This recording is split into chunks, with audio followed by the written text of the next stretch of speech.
Let's learn how to perform looping in Python. Means like if I want to perform if else, how we can do it. You can relate it with your normal day to day if else kind of life. For example, I can say if you learn this data science course from TechLove, you will become the best data scientist. Else, you may become average or no data scientist, right? So that's something I can put it into if and else statement in a normal way.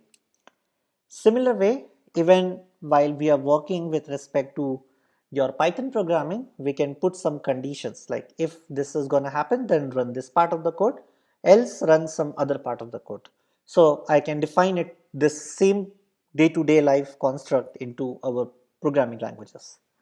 So here, just to take this example, if I say a is equal to 5, and now we are checking if the value of a is greater than 50, then do this, else do this, right? So this is how basically I am performing this. Now, if I'm doing this, if a is greater than 50, definitely this condition is not true because 5 is not greater than 50. So it will definitely come to else block.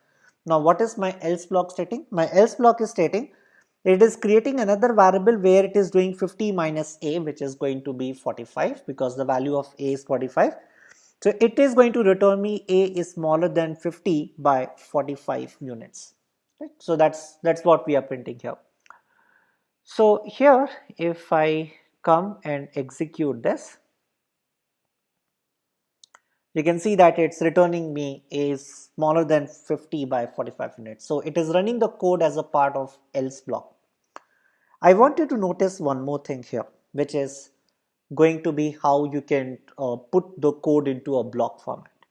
If you're coming from any other programming language background, what you must have done is you might have created, let's say, if loop, some condition, and you might have put the code of if maybe inside this brackets, right? In Python, we don't use these brackets. In Python, we use indentation. Okay, we uses indentation.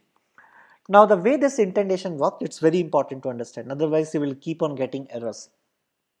First of all, when we have to start a loop, we always start with this colon symbol. So you can see this colon symbols. That means now I'm going inside a loop. Now further to this, that if you do an enter, okay, like if you say a greater than 50 and do an enter. So one way is usually automatically if you're writing into this Jupyter prompt, it will automatically put it into an inclined fashion, means it will start from, let's say, here. So, or let's say here it is starting from here. You can see that these two are inclined together. That means they are part of this else loop. Okay. Now, in this case, what's going to happen? So there are two ways. Either we can press tab. Some people press tab character to go to that for one, or some people just put space 4 times. 1, 2, 3, 4. Just press 4 times and basically keep the inclination. Up to you to choose it. I would suggest you to go with 4 spaces because that's more convenient. You will not end up doing any sort of mistakes in that case. So this indentation, guys, just keep in mind it's very, very important in Python. Now, so this way we will be seeing that if I have put this else and we got this output. Now let's see elif, means it's not mandatory this, right, that you kind of say if and else only. Maybe there are some more conditions being inclined to it, right? Now, like I can say, if you learn data science through TechLove, you become an excellent data scientist. Else if you learn a big data course from TechLove, you become excellent big data engineer. Else you become expert of none, right? So here I am putting 3 conditions. One is that you're learning data science through TechLove and becoming an basically an expert in data scientist. Second condition is also checking for the big data, and the third is like if you're not doing any of the above, then you will not going to become a good data scientist or a big data engineer. So the same way you will be keeping this if else loop. So you can put the multiple conditions here in this way.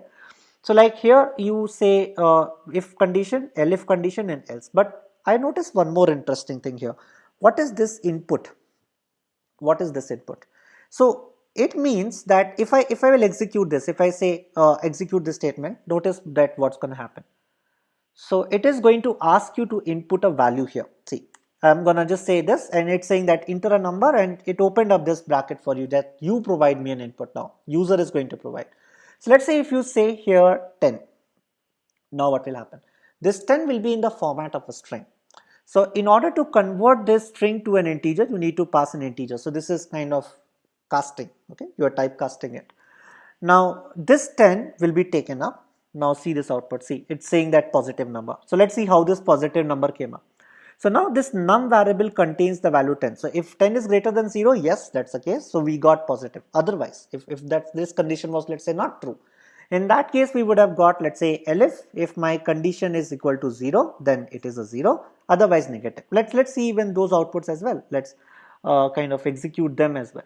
So here, let's say if I again come here and re-execute this code, and let's say this time I put a 0. So notice this time it is saying it is 0. That means it is going to elif loop, right? Because my first condition is going to be false. So the second condition is going to be taken up, and that is it is 0. If I put, let's say, -1, you will notice that it's going to return you a negative number, right? So that's how this works. Now let's see a kind of example to complete this if else loop. Let's say I've given you 3 values.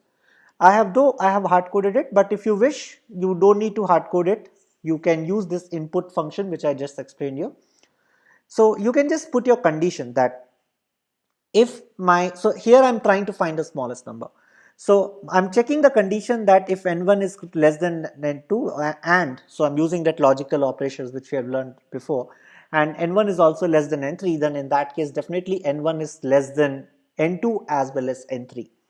So I will keep the smallest as n1. Then after that I will also check that if n2 is less than or equal to n1 and n2 is less than or equal to n3.